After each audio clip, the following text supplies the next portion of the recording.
A big divisional matchup today in the Steel City. Coming up, we'll take a look at what it may be for the Ravens, their key to success on the road, and how the team is engaging with fans back here in Baltimore. Hello everyone, I'm Jason Newton. Welcome to 11 TV Hill. Certainly one of the best rivalries in football is top of mind for folks here in Baltimore today, but it comes as all of Maryland is preparing for the arrival of the Omicron variant. So first this morning, at least 8 people here in the U.S. have contracted that strain, and that number is expected to rise. So far, at least 5 people in the New York City area, 1 person in Minnesota, 1 in California, and 1 in Colorado all have mild symptoms. Some of those people were also fully vaccinated against the virus. Governor Hogan said this week, right now, this is not cause for alarm. This is not the first variant we have seen, and it almost certainly is not going to be the last. As a result, state officials are adjusting Maryland's variant sequencing program specifically for Omicron. Now, as we head into the winter, President Biden wants the nation to be ready. The president appealed to all Americans to get their COVID booster shots.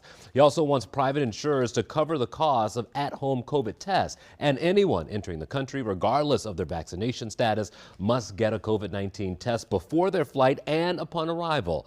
That's set to take effect on Monday. The TSA is also extending its mask mandate through March 18th of next year. Joining us now to talk a little bit more about this latest variant is Dr. Ken Sheth from Northwest Hospital. Thanks again for joining us, sir. Thank you for having me. Yeah, I think we sort of knew that this coronavirus and COVID-19, that we were going to continue to see variants. So this is true to form, yeah? Definitely. It's not unexpected, which is why I think a lot of experts have been saying for a while now that coronavirus is never going to go away. It'll likely go from a pandemic to an endemic, meaning that they're going to have different variants. It's just going to wait to see what actually those variants mean and how they affect all of us. Why is this one? I feel like this one triggered some alarms going off, and I'm just curious of why there is such a focus on Omicron right now. Is there something about it that is a little different than was expected? Definitely. So over the past year and a half or so, we've been hearing about the spike protein, and that's basically how the virus attaches to our own cells. And the vaccines that we have currently basically target those spike proteins. In the Omicron variant, you're basically having many mutations. So about 30 is what they've estimated on the spike protein itself, which is what is causing the concern. What does this mean for someone who is vaccinated, not just with the second dose, but maybe all the way up to a booster shot? Are you protected? Because I'm guessing that when that was formulated, we didn't know about some variants, or is that how this works? So a little bit works that way. So we've had many variants, and so far the vaccines have still actually shown to be pretty effective. It's yet to be seen how it's going to be done with Omicron. We're going to have to wait and see. They're doing testing. It'll probably be another 2 weeks before we really know the true answer to that. So as people sort of tap their feet and sort of wait to see what happens, how should they be living their life now, or should they be changing anything just because a new variant is out there?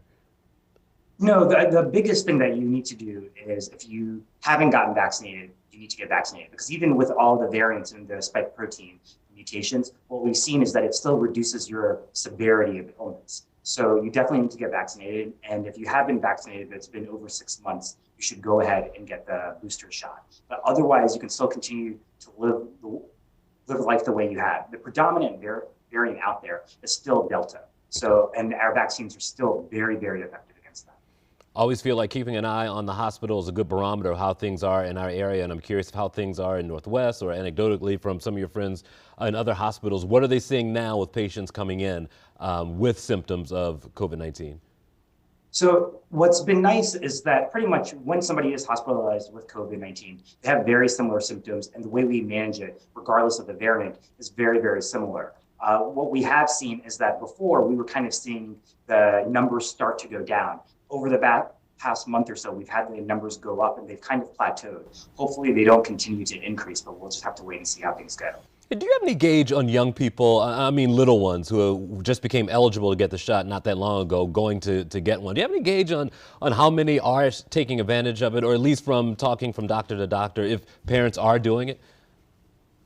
I think it's kind of depends on whether the parents are vaccinated. So Sure. if the parents are vaccinated, the kids are definitely getting vaccinated.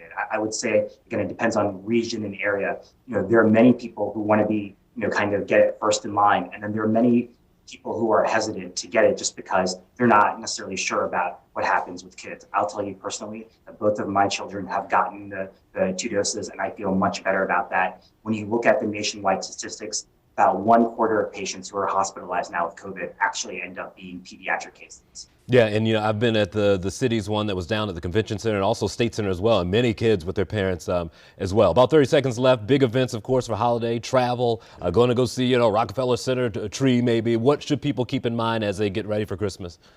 So everybody has to measure their own risk. And if you feel that you have a higher risk, then it may be like years past where you may keep a tighter knit. For those who think their risk is a little bit more acceptable, make sure that you are vaccinated. I'll tell you, it makes all the world when everybody is vaccinated. You feel a little bit freer knowing that, you're not only protecting yourself, but you're protecting other ones. I'll say again on a personal note, as soon as my kids got that vaccine, they felt happy because they feel like they're not only protecting themselves, but they're protecting their grandparents. We had the same feeling in our house. Dr. Kinchel-Chef, thank you as always for joining us. No problem. Thank you for having me.